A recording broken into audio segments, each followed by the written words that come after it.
Hi നമസ്കാരം. എല്ലാവർക്കും സുഖമാണെന്ന് വിചാരിക്കുന്നു. ഇത് ബീഫ് വരട്ടിയതൊന്നും അല്ല കേട്ടോ, നമ്മുടെ സ്വന്തം സോയ ചങ്ക്സ് ആണ്. നമുക്ക് നല്ല ചൂട് ചപ്പാത്തിയും ഈ സോയ ചങ്ക്സും കൂടി അടിപൊളി കോമ്പിനേഷനാണ് കേട്ടോ. നമ്മുടെ ബീഫാണെന്ന് പറഞ്ഞ് പിള്ളേരെ പറ്റിച്ച് നമുക്ക് കൊടുക്കാൻ പറ്റിയ ഒരു കറിയാണ് കേട്ടോ. നല്ല സോഫ്റ്റായിട്ടിരിക്കുന്നതാണ് കേട്ടോ. കണ്ടോ, ബീഫ് കണക്കിരിക്കും. നമുക്ക് നേരെ പോയാലും വീഡിയോയിലേക്ക്. ഞാനൊരു 1.5 കപ്പ് സോയ എടുക്കുന്നുണ്ട് കേട്ടോ. ഇതിലേക്ക് ആദ്യം ഞാൻ കുറച്ച് ഉപ്പിടുന്നുണ്ട്. സോയയിൽ എപ്പോഴും ഉപ്പിട്ടിട്ട് വേണം നമ്മൾ ഒന്നുകിൽ തിളപ്പിച്ചെടുക്കുക, അല്ലെങ്കിൽ നല്ല തിളച്ച വെള്ളം ഒഴിച്ച് ഒരു 10-15 മിനിറ്റ് അങ്ങ് വെക്കുക കേട്ടോ. 1-2 വെള്ളം കഴുകിയതിന് ശേഷം പിന്നെ നന്നായിട്ട് പിഴിഞ്ഞെടുക്കുക. അപ്പോൾ ആ സോയയുടെ സ്മെല്ലൊക്കെ അങ്ങ് പോയി കിട്ടും. ഒന്നുകിൽ ഒരു 2 മിനിറ്റ് നന്നായിട്ട് തിളപ്പിച്ചാലും മതി. എന്നിട്ട് ഇതൊന്ന് തണുക്കട്ടെ. തണുത്തതിന് ശേഷം 2-3 വെള്ളം കഴുകിയതിന് ശേഷം നന്നായിട്ട് പിഴിഞ്ഞെടുക്കുക കേട്ടോ. ഇതിപ്പോൾ ഇങ്ങനെ അങ്ങ് അടച്ച് വെച്ചേക്കാം. ഇപ്പം ഞാൻ സോയയൊക്കെ 3-4 വെള്ളം കഴുകി ഏറ്റവും ലാസ്റ്റ് വെള്ളം നന്നായിട്ട് പിഴിഞ്ഞെടുത്ത് വെച്ചിട്ടുണ്ട് കേട്ടോ. ഇത് വലിയ സോയകൾ 2-3 കൊണ്ട് അതിനെ അങ്ങ് 2ആയിട്ട് നുറുക്കിയിട്ട് കൊടുക്കാം. മിക്കതും ചെറിയ സോയകൾ തന്നെയാണ്. വലുതുള്ളത് മാത്രം 2ആയിട്ട് നുറുക്കി അങ്ങ് ഇട്ട് കൊടുക്കാം. ഞാൻ കൂടുതലും കുഞ്ഞു സോയ നോക്കിയാണ് എടുത്തിട്ടുള്ളത്. കണ്ടോ, കുഞ്ഞു സോയ ആണെങ്കിൽ നന്നായിട്ട് പെരുകി വന്നിട്ടുണ്ട്. ഇനി നമുക്ക് എങ്ങനെയാണ് ഇത് ഉണ്ടാക്കുന്നതെന്ന് നോക്കാം.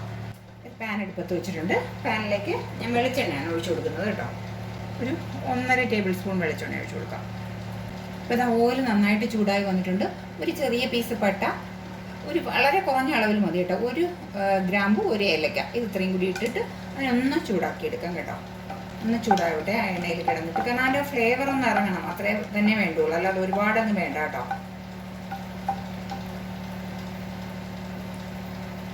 ഇപ്പോൾ നന്നായിട്ട് ചൂടായി വന്നിട്ടുണ്ട്. ഇനിയിപ്പോൾ ഞാൻ എന്തായാലും 1 ടേബിൾ സ്പൂൺ ഇഞ്ചിയും വെളുത്തുള്ളിയും കൂടി കുഞ്ഞു പീസായിട്ട് അരിഞ്ഞ് വെച്ചിട്ടുണ്ട്. അതിനെ ഇട്ട് കൊടുക്കാം കേട്ടോ. ഇഞ്ചിയും വെളുത്തുള്ളിയും കൂടി കുഞ്ഞു പീസായിട്ട് അരിഞ്ഞിട്ടുള്ളതാണ് കേട്ടോ. അതിൻ്റെ ഒരു പച്ച മണം മാറിക്കോട്ടെ, അതുവരെ നിന്നൊന്ന് സോട്ട് ചെയ്ത് കൊടുക്കാം. എപ്പോഴും സോയ വയ്ക്കുന്നതിൽ നിന്ന് വ്യത്യസ്തമായിട്ട് ഒരു സോയ ഡിഷാണ്. സവാളയും ഇഞ്ചി വെളുത്തുള്ളിയൊക്കെ നന്നായിട്ട് മൂത്തൊരു ചെറിയ ബ്രൗൺ കളറിലോട്ട് വന്നിട്ടുണ്ട്. ഇത്രയൊക്കെ മതി. ഇനി നമുക്ക് ഒരു കുഞ്ഞു സവാള കേട്ടോ, അതിനെ ചെറുതായിട്ട് അരിഞ്ഞിട്ട്, കൊത്തി അരിഞ്ഞിട്ടല്ല, എന്നാൽ തീരെ വലുതായിട്ടും അല്ല അരിഞ്ഞിട്ടുള്ളത്, അങ്ങനെ ഇട്ട് കൊടുക്കാം കേട്ടോ. ഇതൊന്ന് ജസ്റ്റ് ഒന്ന് കളറൊന്ന് മാറി വരട്ടെ. ഒന്ന് ബ്രൗൺ ഷെയ്ഡായി വാടി കുഴഞ്ഞൊന്നും വരണ്ട, എന്നാലും ഒന്ന് കളറൊന്ന് മാറണം. നമുക്കൊരു അല്പം ഉപ്പും കൂടി ഇട്ട് കൊടുക്കാം. അപ്പോൾ പെട്ടെന്ന് അങ്ങ് ആയിക്കിട്ടും കേട്ടോ. സവാളയിലൊക്കെ ഉപ്പ് പിടിക്കുകയും ചെയ്യും, പെട്ടെന്ന് ആയിക്കിട്ടുകയും ചെയ്യും. ഒരു 1/4 ടീസ്പൂൺ ഉപ്പ് ഞാൻ ഇട്ട് കൊടുത്തിട്ടുണ്ട്. ഒരു 1/4 ടീസ്പൂണിനും താഴെ മഞ്ഞൾപ്പൊടി, 1 ടീസ്പൂൺ മല്ലിപ്പൊടി, ഒരു മുളക് പൊടി ചേർക്കുന്നില്ല കേട്ടോ. കുരുമുളക് പൊടിയും പിന്നെ പച്ചമുളകുമാണ് ചേർക്കുന്നത്. ഇതിൻ്റെ ഒരു പച്ച മണം ഒന്നങ്ങ് മാറിക്കോട്ടെ. നന്നായിട്ട് ഒരു 2 മിനിറ്റ് അങ്ങ് നന്നായിട്ട് വഴറ്റി കൊടുക്കുക കേട്ടോ. ഒരുപാടൊന്ന് ബ്രൗൺ ഷെയ്ഡ് ആവാനാണ് നിൽക്കണ്ട കേട്ടോ. പെട്ടെന്ന് തന്നെ ആയിക്കോട്ടെ. 2-3 മിനിറ്റ് ആകുമ്പോൾ തന്നെ അത് നന്നായിട്ടൊന്ന് ട്രാൻസ്പാരൻ്റ് ആയി കിട്ടും. അത്രയൊക്കെ മതി. 2-3 സെക്കൻഡ് ഒന്ന് പൊടി ഒന്ന് നന്നായിട്ട് സോട്ട് ചെയ്തെടുക്കണം, അല്ലെങ്കിൽ ഒരു പച്ച ചോയ ഉണ്ടാവും. അപ്പോൾ ഇതാ പൊടിയുടെയൊക്കെ ഒരു മണം വരുന്നുണ്ട്. ഇനി ഒരു ചെറിയ തക്കാളിക്ക കേട്ടോ, കുഞ്ഞു തക്കാളിക്ക ചെറുതായിട്ട് അരിഞ്ഞ് വെച്ചിട്ടുണ്ട്, അതിനെയും കൂടി നന്നായിട്ട് കൊടുക്കാം. ഇനി നമുക്ക് നമ്മൾ ഈ എടുത്ത് വെച്ചേക്കുന്ന സോയ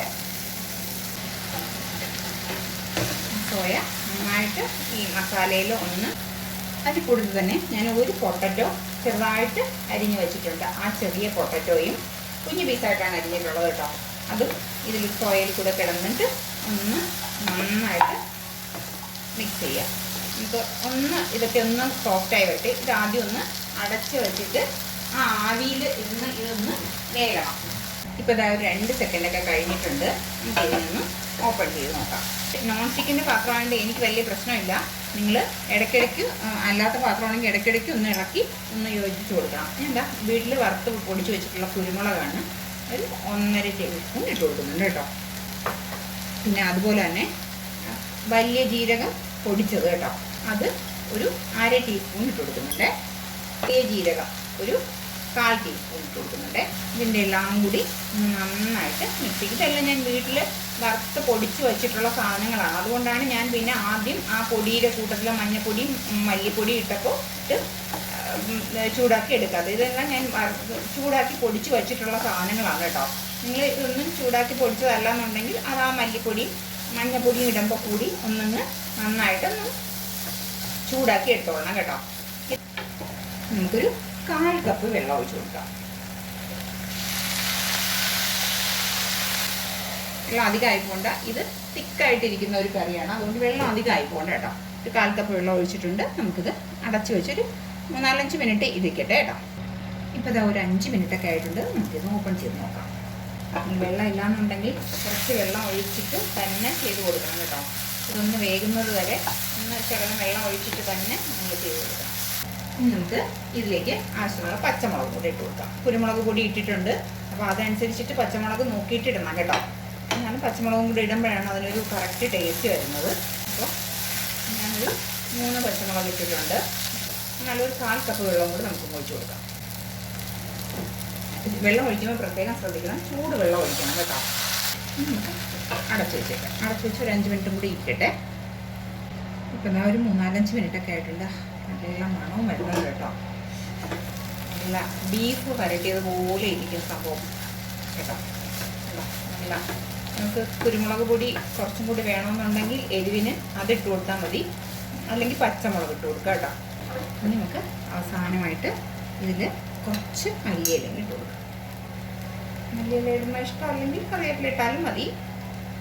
കറിയാണ്. ഇപ്പോൾ ഇതാ നമ്മുടെ പൊട്ടറ്റോയൊക്കെ കണ്ടോ, നന്നായിട്ട് വെന്തുടഞ്ഞിട്ടുണ്ട് കേട്ടോ. ചൂടായതുകൊണ്ട് കണ്ടോ, കൈ കൊണ്ട് തന്നെ നമ്മൾ എടുക്കുമ്പോൾ കണ്ടോ നല്ലതുപോലെ വെന്തിട്ടുണ്ട്. ഇത് കണ്ടുകൊണ്ടിരിക്കുന്ന സമയത്ത് നിങ്ങൾക്ക് ഇഷ്ടമാവുകയാണെന്നുണ്ടെങ്കിൽ ഒന്ന് ലൈക്ക് ചെയ്തേക്കണേ, മറക്കല്ലേ.